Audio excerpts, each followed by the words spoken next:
Hello, আসসালামু আলাইকুম। কেমন আছেন? অবশ্যই ভালো আছেন। আমরাও আপনাদের দোয়ায় আল্লাহর রহমতে ভালো আছি। আজকে রান্না করে দেখাবো গরুর মাংস। ঠান্ডা ঠান্ডা ওয়েদার, মন চাচ্ছিল গরুর মাংস দিয়ে খিচুড়ি খাই, তাই গরুর মাংস রান্না করে ফেললাম। আসুন, চলুন দেখে নিই গরুর মাংস রান্না। প্রথমেই একটি কড়াইতে 1 কাপ পরিমাণ তেল দিয়ে দিলাম, তারপর গোটা গরম মশলা দিয়ে দিলাম, তারপর তেজপাতা দিয়ে দিলাম, পেঁয়াজ দিয়ে দিলাম। এগুলোকে হালকা করে একটু ভেজে নেব।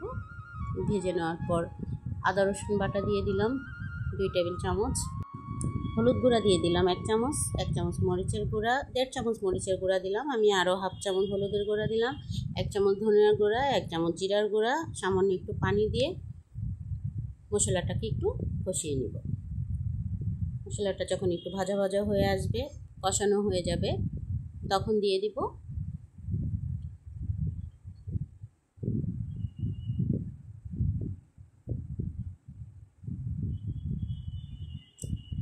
সামান্য একটু পরিমাণ মতো লবণ দিয়ে দিব।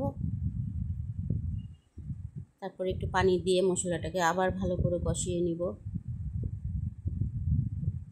তেল না ওঠা পর্যন্ত মশলাটা যত ভালো করে কষিয়ে নেবেন, ততই ভালো একটা ফ্লেভার আসবে। তারপর আমি মাংসটা দিয়ে দিলাম।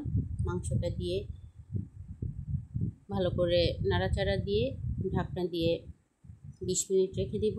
মাংস থেকে পানি চলে আসছে, ওই পানি দিয়ে আমি মাংসটাকে সিদ্ধ করে নিব। তারপর যখন হালকা সিদ্ধ হয়ে আসবে, পানিটা একটু কমে আসবে, তখন আলুগুলো দিয়ে দিবেন। আলু আর মাংস একসাথে কষিয়ে নিব। আলু আর মাংস কষাতে কষাতে আমি আবার কিছুক্ষণের জন্য ঢেকে রাখবো। ঢাকনা তুলে দেখব, যখন তেল চলে আসবে তখন আমি কিছু গোটা রসুন দিয়ে দিব।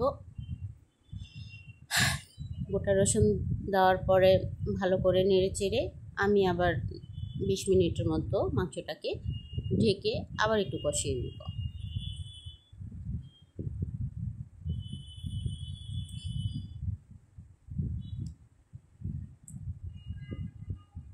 এখন আমি পরিমাণ মতো ঝোল দিয়ে দিব। ঝোল দিয়ে মাংসটা 20 মিনিটের মতো আমি ঢেকে রাখবো, যাতে ভালোভাবে সিদ্ধ হয়ে উপরে তেল উঠে যায়। আমি এত বেশি ঝোল রাখবো না, একটু মাখো মাখো রাখবো মাংসটা।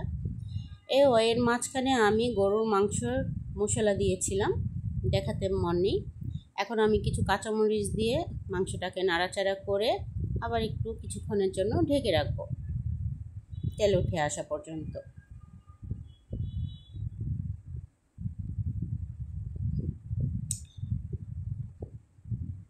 আমার মাংসটা মোটামুটি অর্ধেক সিদ্ধ হয়ে এসেছে। এখন আমার মাংসটা অলমোস্ট কমপ্লিট, রান্না শেষ। আমি চুলাটা বন্ধ করে দিয়েছি। আমার রান্না যদি ভালো লেগে থাকে, প্লিজ কমেন্ট করে জানাবেন কেমন হলো। সবাই আমার জন্য দোয়া করবেন, একটা লাইক কমেন্ট শেয়ার করে দিবেন। ধন্যবাদ সবাই।